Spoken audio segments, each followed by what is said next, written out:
I'm Allison, 30, sitting at my parents' dining table in Indianapolis, excited about the Brown County farm trip I had planned.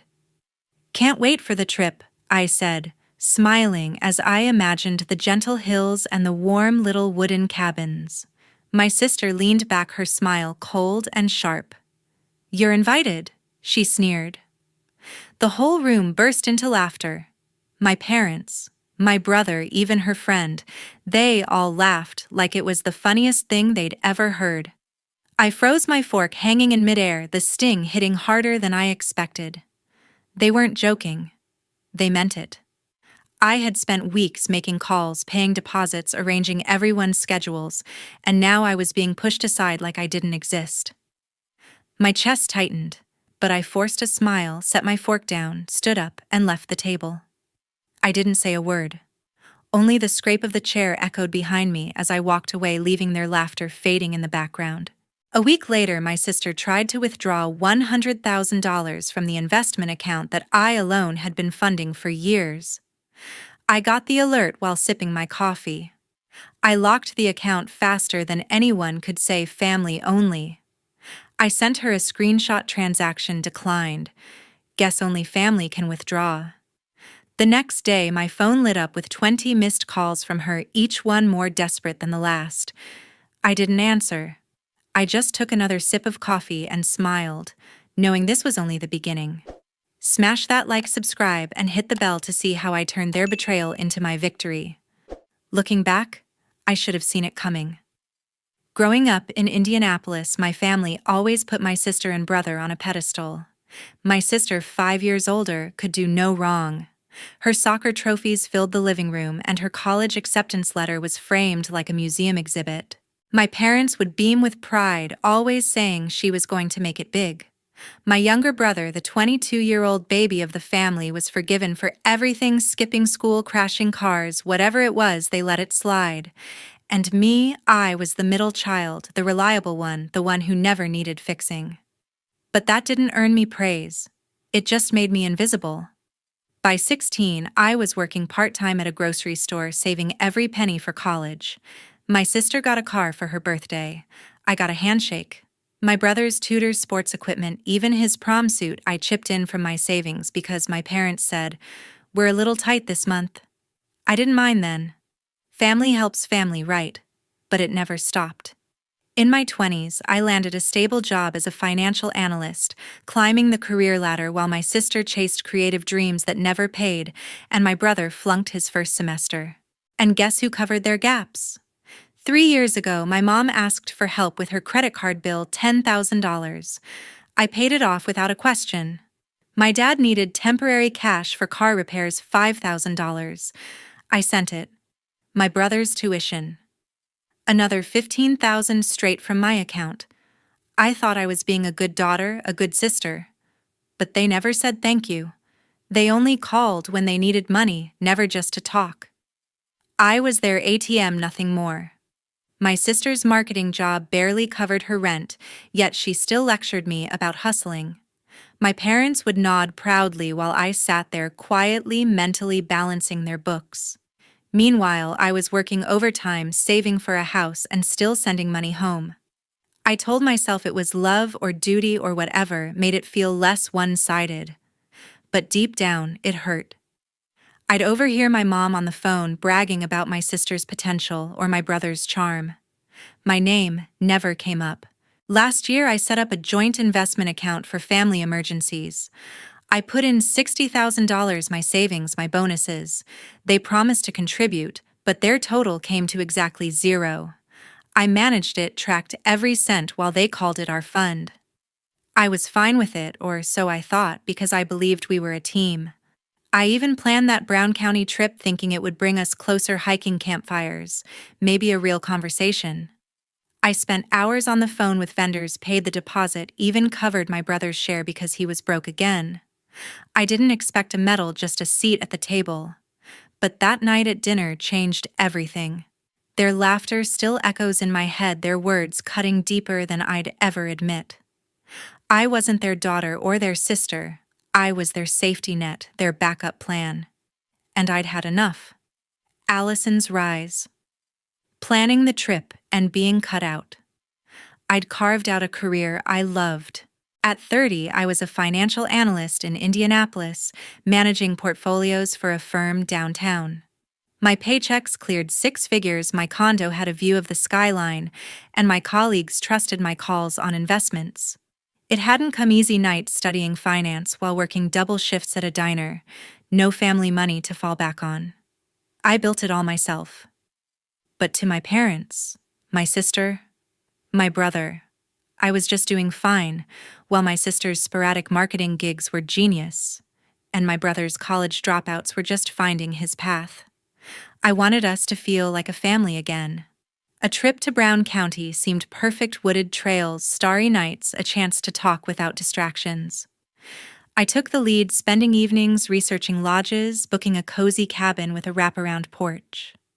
I paid the $6,000 deposit from my savings, covered my brother's portion, since he was between jobs, and juggled everyone's calendars to fit my sister's chaotic schedule. I sent detailed plans to our family group chat: cabin details, hiking options, even a stargazing event. No one responded. Not a word of appreciation, not even a quick cool. Just crickets. I pushed forward, assuming they'd warm up. I reserved spots for a guided hike, booked a local chef for a group dinner, and confirmed a campfire setup. My sister sent one text asking if I'd covered the costs. I said yes. She replied with a heart emoji, nothing else. My mom called once, checking if my brother's gluten-free diet was accounted for, not mentioning my work. My dad stayed silent as usual. I told myself they were just preoccupied, that they'd see my effort soon. But then the group chat lit up one night. I opened it expecting feedback on the trip. Instead, I found my sister posting links to wineries she wanted to visit, my mom suggesting a spa day, my brother joking about his new hiking boots. I scrolled, my stomach twisting, and saw they'd started a new chat without me. Same group minus one name, mine. My sister had written time for a real family trip. My mom chimed in. So excited, my brother added a fire emoji. I checked the booking portal. My payment was there, but the guest list, just them. I sat on my couch. The city lights outside fading as my screen glowed. I'd poured my time, my money, my heart into this trip, and they'd erased me from it. My sister's words cut deepest, dismissing me like I was an outsider. I wasn't their sister, their daughter, just the one who paid the bills, planned the getaway, and got left behind. Megan's move, my counter, and the screenshot. I was done being their doormat. A week after finding out they'd cut me from the trip I'd planned, my phone buzzed with an alert from my investment account. My heart stopped. Someone had tried to withdraw $100,000. The name on the transaction: my sister. She'd used her old login, the one I'd shared years ago for family emergencies, to pull nearly all the funds I'd built alone. $60,000 of my savings, my bonuses, my sweat gone, if she had her way. I sat at my desk, coffee cold, staring at the notification. She thought she could take it just like that. I logged into the account, my fingers moving faster than my thoughts. The balance was still there. Thankfully, the withdrawal needed my final approval. I locked her access with 2 clicks, changed the password, and added 2-factor authentication. No way was she getting a dime. My pulse raced, not from fear, but from clarity. This wasn't a mistake. She'd planned this thinking I'd stay quiet like always. Not this time. I opened our old family group chat, the one they'd abandoned for their real family version. I typed, "Nice try, transaction declined, guess only family can withdraw." I attached a screenshot of the failed attempt, her name bolded in the log. Sent. My phone lit up almost instantly, her number calling over and over. I let it ring, watching the screen flash. By the 10th call, I muted it. She texted, "We need to talk. Now." I didn't reply. I leaned back, sipping my coffee, feeling a spark of control I hadn't felt in years. The next morning, my inbox pinged with an email from the bank. Another withdrawal attempt, this time flagged as suspicious. My sister again. I called the bank, explained I hadn't authorized it, and they froze the account pending review. I felt a strange calm knowing she'd hit a wall, but then my mom's number popped up, her voice sharp, demanding I fix this mess. She said my sister needed the money for business investments, that I was being selfish. I laughed short and bitter and hung up. Selfish. After years of bailing them out, I dug deeper. The account logs showed my sister had tried smaller withdrawals before, $5,000 here, $10,000 there, testing the waters. She'd been planning this for weeks, maybe longer. I found an email she'd sent to my parents, forwarded to me by mistake, bragging about securing funds for a new venture. No mention of asking me, no hint of gratitude for the account I'd funded. Just her acting like it was hers to take. I called my colleague, a lawyer who knew financial fraud inside out. He told me to document everything: screenshots, emails, call logs.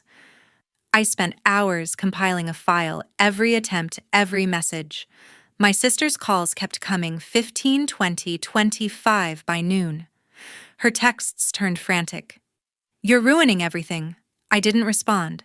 Instead, I sent her another screenshot, this one of the bank's fraud alert, her name flagged again. "Keep trying," I typed. Sent. My parents called next, both on speaker, their voices overlapping. My dad accused me of tearing the family apart. My mom played the guilt card, saying I'd hurt my sister's future. I stayed silent, letting them ramble. When they paused, I said, "I funded that account. Not you. Not her." I hung up my hands steady. For the first time, I wasn't their ATM, their planner, their fixer. I was me, and I was taking back what was mine. Family confrontation, my truth and their denial. I wasn't running anymore.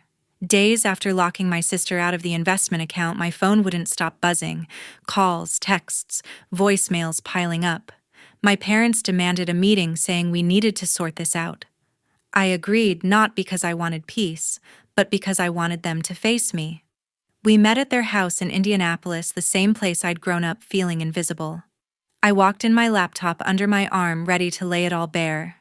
My sister was already there, pacing, her arms crossed tight. My mom sat at the dining table, her face pinched, while my dad stood by the window, arms folded, glaring like I'd committed a crime.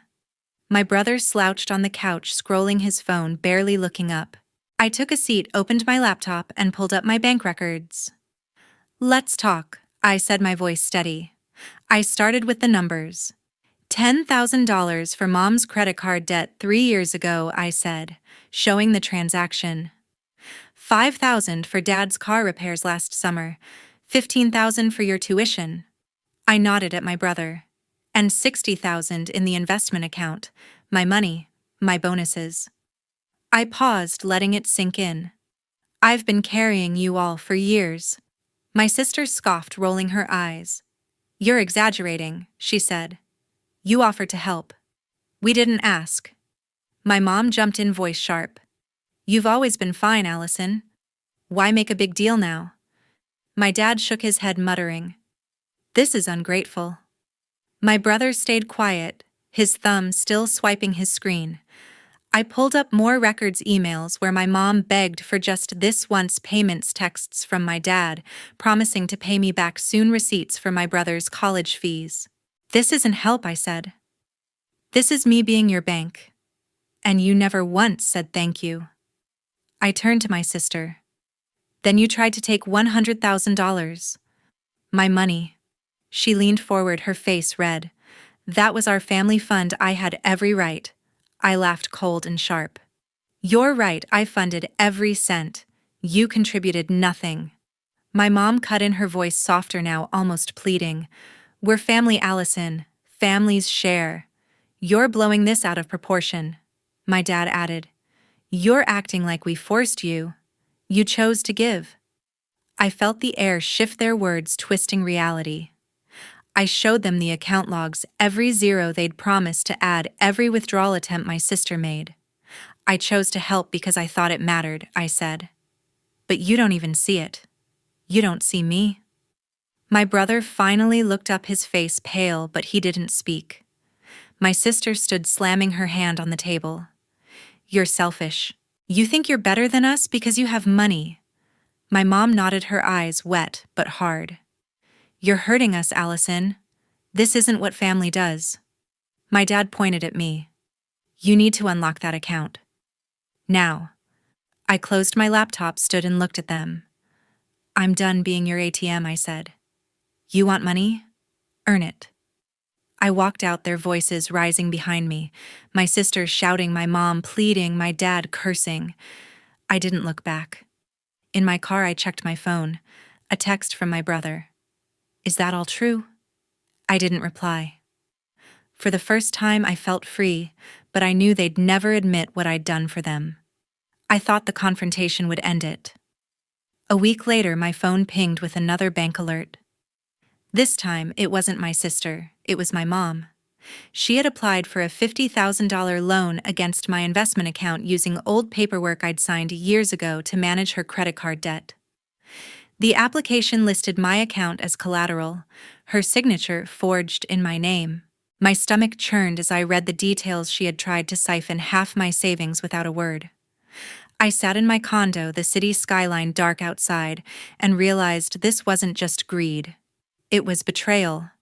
I called the bank immediately, my voice calm but firm. This is unauthorized, I said, explaining the forged signature. The agent flagged the loan as fraudulent and locked the account tighter than before. Biometric verification, new PIN, everything. They asked if I wanted to file a formal report.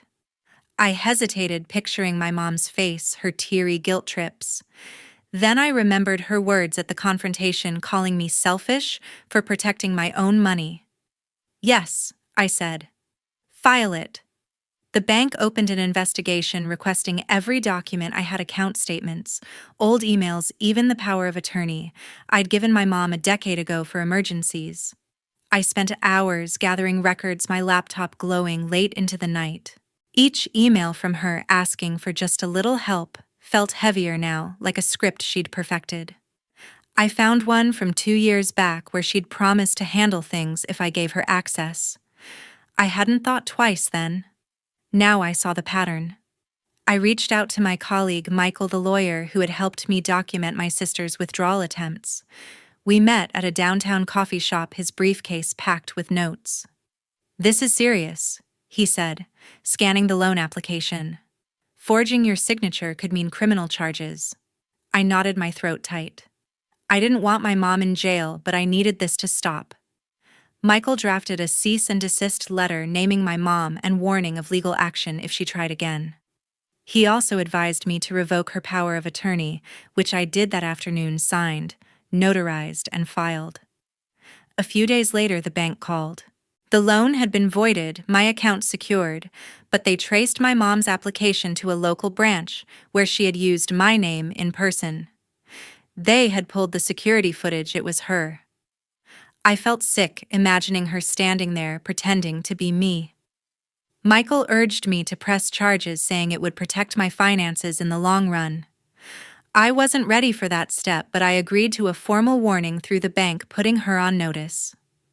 The next afternoon, my brother called, his voice shaking with anger. You reported Mom? You're disgusting.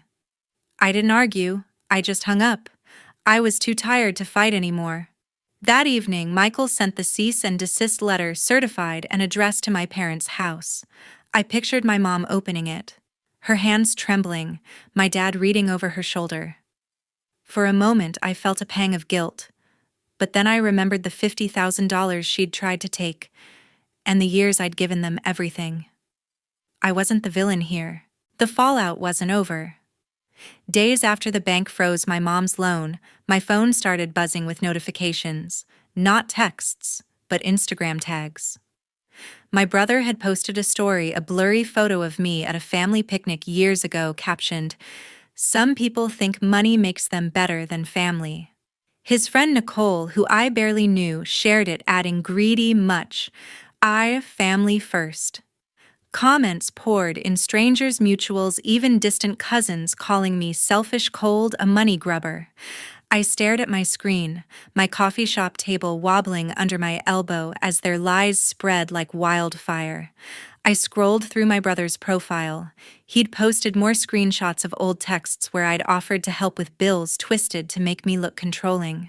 Nicole chimed in with a reel, her voice dripping with fake pity. Some people cut off their own family for cash.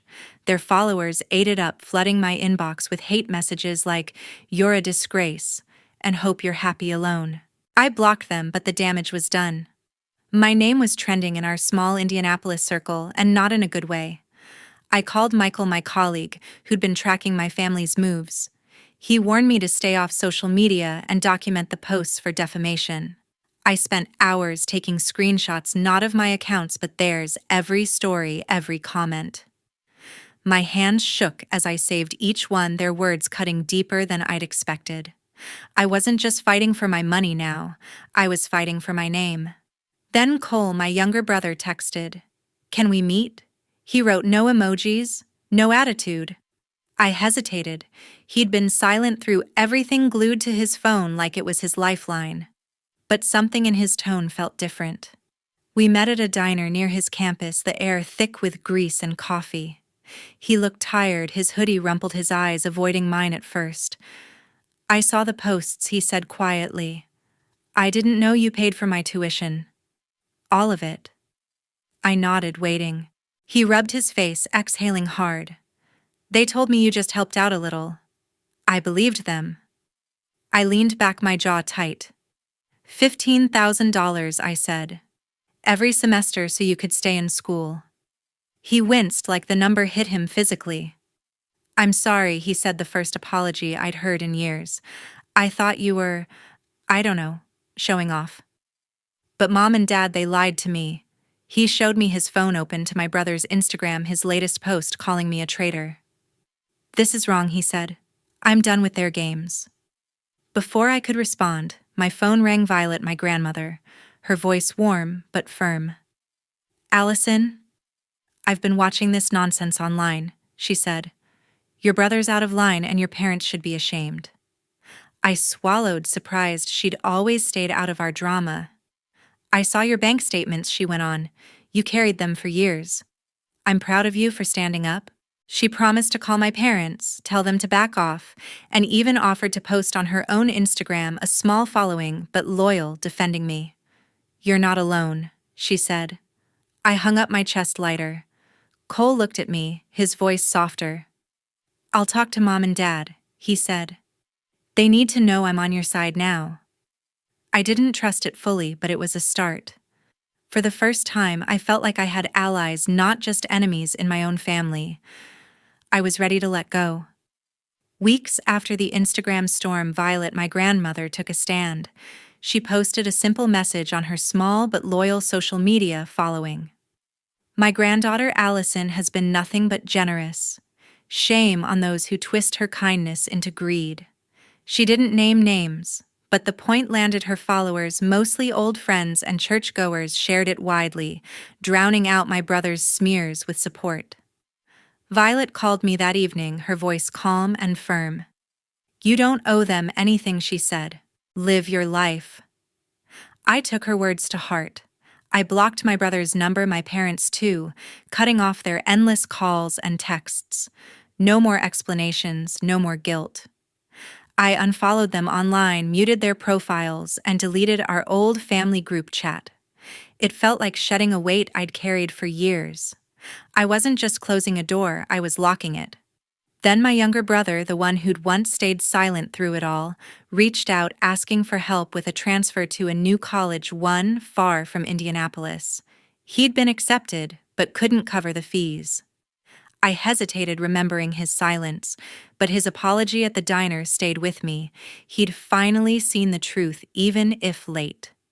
I wired $10,000 for his deposit, enough to get him started, but made it clear this was the last time. "You're on your own now," I told him. He nodded, eyes lowered, and thanked me quietly. I hoped he meant it. Meanwhile, the bank's investigation into my mom's loan attempt deepened. They'd flagged her forged signature as potential fraud, and a letter arrived at my condo CC'd to my parents requesting their formal response. Michael, my colleague, explained it could lead to charges if they didn't cooperate.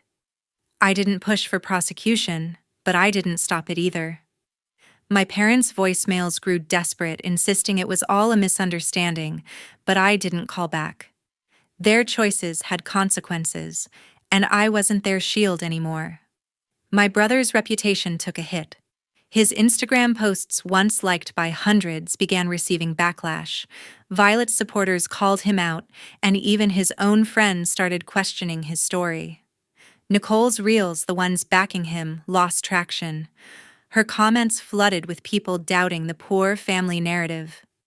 My brother tried one last post, a vague apology about family drama, but it fell flat. His marketing clients dropped him, citing personal controversies. I didn't celebrate, but I didn't feel sorry either. He'd made his own mess. One afternoon, I sat down with Michael to review my accounts. He helped me set up new ones, untouchable by anyone but me, ironclad passwords completely detached from family access. I moved my savings, my investments, everything I'd built into those accounts. It wasn't just about money, it was about reclaiming my life. I started saying no to favors, no to guilt, no to being anyone's safety net. My condo became my sanctuary, not a bank for others. Looking back, I learned what family should never be, a ledger of debts and betrayals. I'd spent years believing it would earn me love, but it only made me their ATM. Setting boundaries wasn't selfish, it was survival. I kept Violet close, her wisdom grounding me, and wished my brother well. As for the rest, they were gone. I walked forward lighter than ever, knowing I was enough.